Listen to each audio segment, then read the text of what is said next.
So my number three movie is Swing Shift, movie from 1984, starring Goldie Hawn, Kurt Russell, Christine Lahti, Ed Harris, directed by Jonathan Demme. Quick logline on the movie: a woman finds romance when she takes a job at an aircraft plant to help make ends meet after her husband goes off to war. For folks who haven't watched the movie, this movie is sort of talking about what I was referring to in a little bit ago, which is the lives of people who are left behind. And this is that time where, for the most part, women weren't in the workforce, and the war sort of forced a lot of women and other people who are left behind to go to work. So this is a story of Goldie Hawn, who starts off as a simple sort of housewife person married to Ed Harris, doesn't really have an ambition or a life of her own, and then through various events ends up going to this aircraft factory, finding a new life, falling in love with Kurt Russell on screen and off screen during the making of this movie, but more so kind of finding herself, finding her own place, forming this amazing friendship with Christine Lahti, who she views as kind of, the town tramp, if you will, Mhm. or what have you in the beginning. But ultimately, this is sort of the beginning of feminism as well, in a way, because it's Christine Lahti that she is with at the end of the movie, not in a romantic way, but in a sisterhood kind of way. Right, But right. and then, of course, the complications of Ed Harris coming back, because he does come back. So what does that do to her and this whole town, really? Because they've sort of figured out a way to self-sustain Mhm. themselves. So I don't know. Had you heard about this movie before or watched it? No, I never actually heard of this, which after reading into it, because it's a super infamous movie, I was actually Yeah. surprised I never heard of it. But I had never heard of it and never seen it until watching it for this podcast. Yeah. What did you think?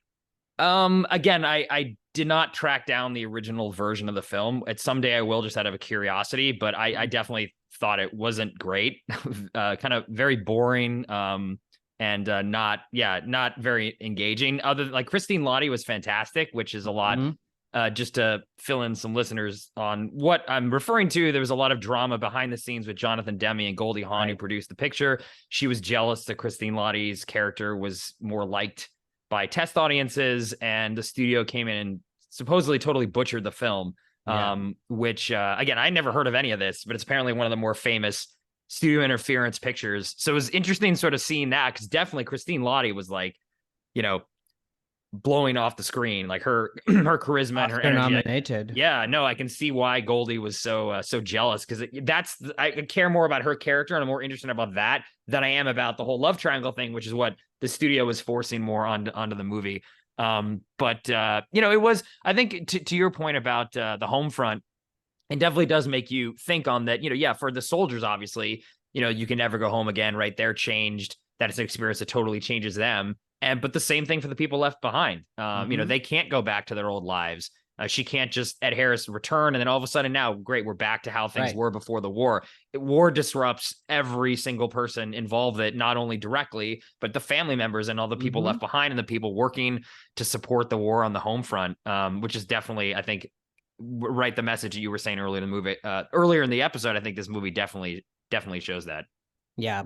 And this is really why I put this movie, because, I have memories of my dad being away either on, an actual thing, but also Mm-hmm. like an exercise for weeks and weeks. And, we mostly lived in army cantonment areas, and Mm-hmm. we kind of formed this community with, other wives, my mom's friends, and then their kids. And we had our own routines, right? That Mm-hmm. we're going to go to school and come back, and there's a potluck happening at somebody else's place. After dinner, we're all going to go for like a long walk, like 20 of us on a walk. I mean, how Wow, would that cool. happen? But we would do this in our area. Yeah.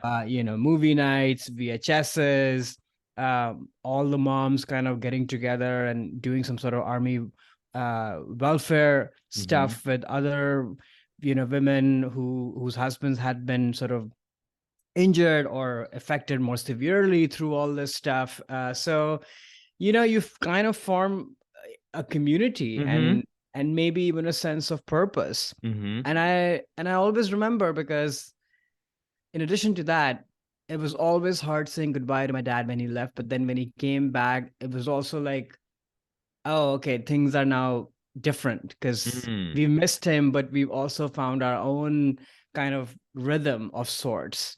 So now we have to sort of switch back into the old rhythm, which is no right. longer the old rhythm because you can't go back, obviously. So I think this movie really captures that really well. And Hmm. I wasn't aware of the movie's drama either after I watched the movie. I watched this movie during the pandemic because I Oh, kind okay. of got onto a Goldie Hawn kick. So I was like, oh, I'd never seen some of her older movies. So I was like, oh, Hmm. let me do that because she's just such a great performer. She is. Yeah. And, and I agree, like Christine Lahti kind of ends up stealing the movie. But I don't know. I've watched this movie a couple of times and yes, her arc, Christine Lahti's arc is more interesting, but there's something about the understatedness of Goldie Hawn's character and her Hmm. arc. Hmm. And even though some of the story beats don't fully add up, like why is she going with this guy and what is happening and how is she opening up and why? But I don't know. There's something understated about that, which I really liked.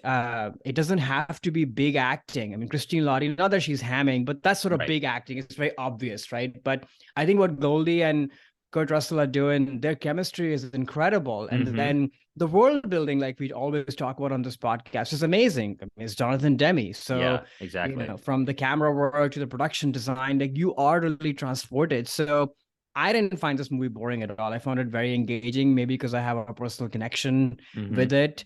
There's something, I don't know, the malaise of the movie is how it felt like Mm. because there wasn't much going on in, when Yeah. sort of you're living that way. And these routines were not big routines. They were very simple routines. You went to school, you came back, and you did the things like I was talking about. So, Hmm.